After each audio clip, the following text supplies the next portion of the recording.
1956 Hindu marriage law act, 55 marriage law act, 1956 special marriage law act. इस पर बड़ी तफसीली गुफ्तगू करूंगा, इसकी जरूरत क्यों हुई। इंडिया के पहले कानून मंत्री बाबा भीमराव अंबेडकर, इन्होंने 1951 में यूनिफॉर्म सिविल कोड पेश किया। अच्छा, एक टेक्निकल चीज बता दूं, there is a difference between uniform civil code and common civil code. Indian constitution talks about uniform civil code, not common civil code. Why? Common civil code means same law for everyone, whereas uniform civil code means same law for the same category of people, uniform law for the uniform grade of people. So Indian constitution talks about uniform civil code, not common civil code. ये एक कानूनी नुक्ते नजर से हम आते हैं uniform civil code के ऊपर। 1951 में भीमराव अंबेडकर, जो भारत के पहले कानून मंत्री थे, बड़े विद्वान थे, उन्होंने पहली बार यूनिफॉर्म सिविल कोड आजाद भारत में पेश किया। हिंदुस्तान की आजादी से पहले इसका सबसे पहले तस्वुर मोतीलाल नेहरू, जो जवाहरलाल नेहरू के अब्बा जी थे, पिताश्री थे, उन्होंने किया था। खैर, हम आजादी के बाद की बात करेंगे। तो अंबेडकर ने पेश किया यूनिफॉर्म सिविल कोड। कहा ये जो लोगों क्यों पेश किया, ये जानना होगा। क्योंकि 1937 में शरीयत कानून आ चुका था, जिसको 39 में अमेंड किया गया था। शरीयत कानून में क्या कहा गया?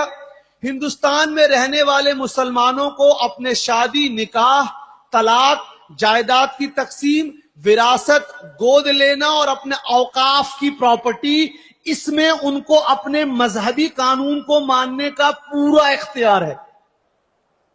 ये 1937 में कानून बन चुका था और फिर 39 में अमेंड हुआ। किन चीजों में? शादी, निकाह, शादी निकाह एक ही हो गया, तलाक, जायदाद, विरासत और औकाफ। कहा अगर फला फजलुल्लाह चिश्ती और मौलाना हमारे बीच में कोई बिजनेस ट्रांजैक्शन होता है, तो वो इस्लामी कानून के तहत नहीं, वो इंडियन कानून के तहत उसको गवर्न होगा। अगर एक मुसलमान और दूसरे मुसलमान मिलकर तिजारत शुरू करते हैं, तो उस तिजारत का जो कानून है वो इंडियन कॉन्स्टिट्यूशन और इंडियन लॉ लगेगा।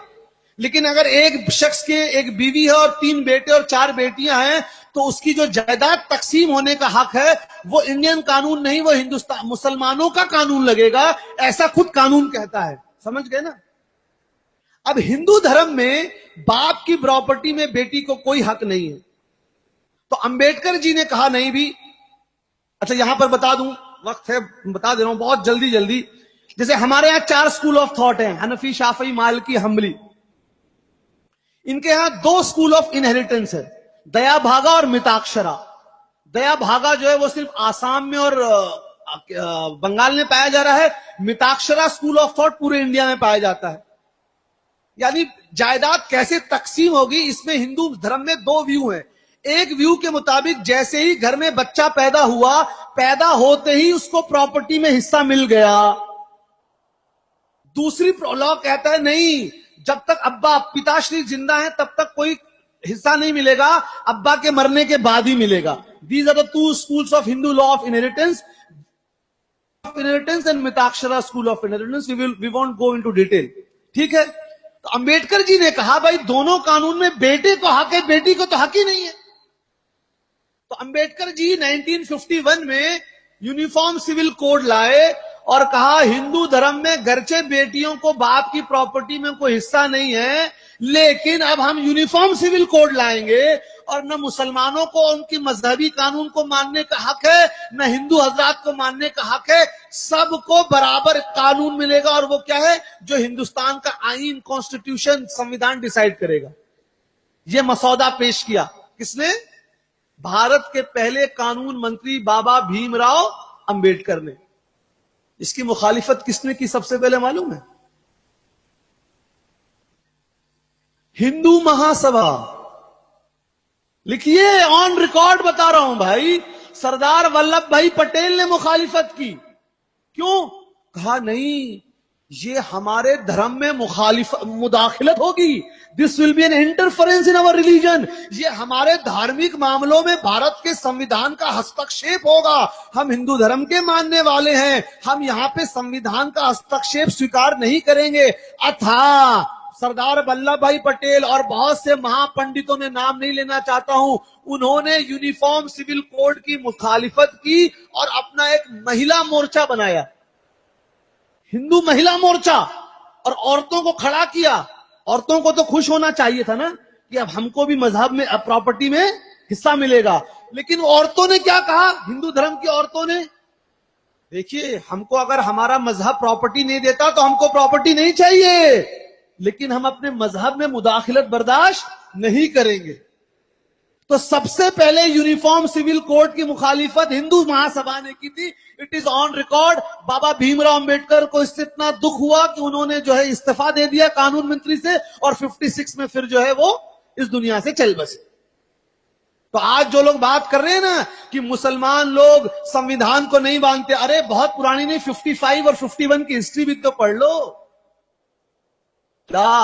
हमारे बाप दादाओं ने इस मुल्क की आजादी के लिए खून बहाया है। उठाइए, दिल्ली में चांदनी चौक से जामा मस्जिद तक 1000 उलमा को शहीद किया गया।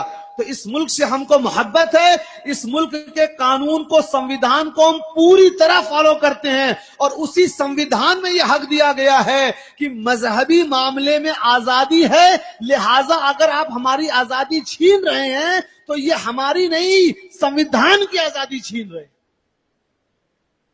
बहुत अच्छी बात। अब दूसरी बात, ये पर्सनल लॉ सिर्फ मुसलमानों को नहीं मिला है, ये भी बहुत बड़ी गलतफहमी है। ये हिंदू हजरात को भी मिला है और ईसाई हजरात को भी मिला है। ये सिर्फ मुसलमानों को नहीं, हिंदू हजरात को भी मिला है। अब मजे की बात सुनिए, बराबरी का हक। लॉ स्टूडेंट होते तो बहुत मजा आता मुझे बात करने में। अभी अलीगढ़ मुस्लिम यूनिवर्सिटी में 5 दिन पहले लेक्चर था लॉ फैकल्टी में, बच्चों ने, लॉ के स्टूडेंट्स ने कराया था। बहुत अच्छा मतलब खिताब रहा, क्योंकि वहां बड़ा मजा आया सवाल जवाब के सेशन में। भाई बराबरी की बात हो रही है ना, आइए अब बात करें। 1950 का प्रेसिडेंशियल ऑर्डर क्या कहता है? कहता है हिंदुस्तान में जो पिछड़े लोग हैं, वो पिछड़े लोगों को रिजर्वेशन दिया जाएगा, सीट आरक्षित की जाएगी हरिजन हजरात को, शेड्यूल कास्ट को। और आगे क्लॉज क्या लगाया गया, ये पिछड़े लोग सिर्फ हिंदू धर्म से इनका ताल्लुक होगा, ईसाई धर्म के पिछड़े लोगों को और मुसलमान धर्म के पिछड़े लोगों को कोई रिजर्वेशन नहीं मिलेगा। अब आर्टिकल 14 का क्या हुआ? जहां सबको बराबरी का हक हो रहा था, जब रिजर्वेशन देने की बात आई तो आप 1950 में प्रेसिडेंशियल ऑर्डर लाते हैं और कहते हैं पिछड़े मुसलमानों को नहीं मिलेगा रिजर्वेशन। ये तो पूरा पूरा मजहब के बिना पे रिजर्वेशन है, और आप इक्वलिटी की बात कर रहे हैं। 1950 का presidential order is fully based on religion, and then you are talking about equality based on nationality. Then why are you bringing this law based on religion? 1950 को याद रखिए। उसके आगे आइए, 1955 हिंदू मैरिज लॉ एक्ट क्या कहता है मालूम है? एक हिंदू लड़का और एक हिंदू लड़की में शादी तभी हो सकती है जब बाप की तरफ से 7 गोत्रों में और माता श्री की तरफ से 5 गोत्रों में कोई रिश्तेदारी ना हो। ये सबको मालूम होगा, मालूम है आपको। लेकिन आगे एक क्लॉज लगाया, however in those areas where it is acceptable it can be carried out। जिन इलाकों में यह होता है वहां यह कानून नहीं लगेगा, वहां के लोग कर सकते हैं। यानी आप समझ रहे हैं क्यों लगाया गया यह क्लॉज? क्योंकि हिंदुस्तान के साउथ इंडिया के 4 स्टेट, केरला, तमिलनाडु और कर्नाटक, आप यहां राजस्थान में हिंदू धर्म में कोई लड़का अपनी चचेरी बहन या ममेरी बहन या फुफेरी बहन से शादी कर सकता है? नहीं कर सकता। हम पूरी तरह कबूल करते हैं, क्यों? ये उनके धर्म का कानून है, हम उनके धर्म के कानून की इज्जत करते हैं।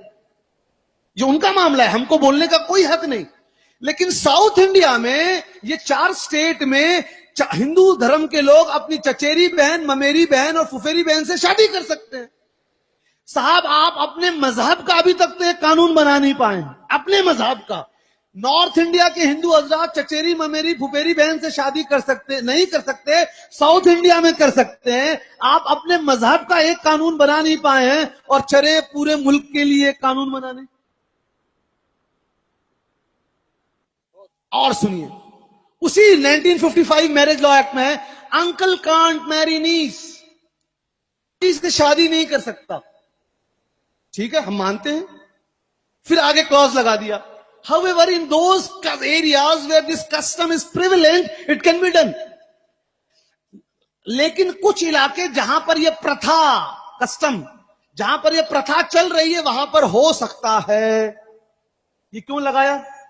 क्योंकि नॉर्थ इंडिया में मामा और भांजी की शादी नहीं हो सकती। सब लोग पढ़े लिखे हैं, अभी गूगलिंग कर लीजिए। आंध्र प्रदेश में, केरला में, तमिलनाडु में, कर्नाटक में मामा और भांजी की शादी होती है हिंदू धर्म में। इनफैक्ट मामा का पहला हक होता है भांजी पर, मामा ना बोलेगा तभी वो किसी और से कर सकती है। अभी चेक करें भाई, अगर आपके पास है तो अभी चेक कर लें। मैं डंके की चोट पे बोलने वाला आदमी हूं। क्या है साहब, आप अपने मजहब का अभी तक एक कानून नहीं बना पाए हैं। साउथ इंडिया के लिए अलग कानून, नॉर्थ इंडिया के लिए अलग कानून, और दिल में ख्याल क्या आया, चलो सारे मजहब के लिए एक कानून बना दे। अरे पहले अपने मजहब का तो एक कानून बना लो। तीसरी मिसाल सुनिए, बाइगमी इज पनिशेबल। मालूम है हिंदू मजहब में कोई शख्स दो शादी नहीं कर सकता। कंडीशन है, अगर बीवी मां नहीं बन सकती, कुछ ऐसी बीमारी हो गई, वो एक्सेप्शनल और स्पेशल केसेस है। इन जनरल हिंदू धर्म में कोई भी पुरुष दो शादी, मालूम है ना। अब मैं नाम लेना नहीं चाहता लेकिन लेना पड़ रहा है, ले लेता हूं। मैं मुनासिब नहीं समझता लेकिन इशारा करूंगा। धर्मेंद्र ने शादी की दो, हेमा मालिनी ने मुसलमान बन के शादी की, आज बीजेपी की एमपी है कि नहीं है ना। रामविलास पासवान बीजेपी के एमपी हैं, दो शादी की है। मुलायम सिंह यादव ने दो शादी की है। करुणानिधि जी ने 3 शादी की। हमको कोई नहीं, हमको अपनी किसी के निजी जिंदगी में डालने का कोई हक नहीं है। लेकिन हम बोल रहे हैं जो पार्टी यूनिफॉर्म सिविल कोड लाने का दावा कर रही है वो अपने पार्टी में ऐसे लोगों को मंत्री कैसे बना सकती है।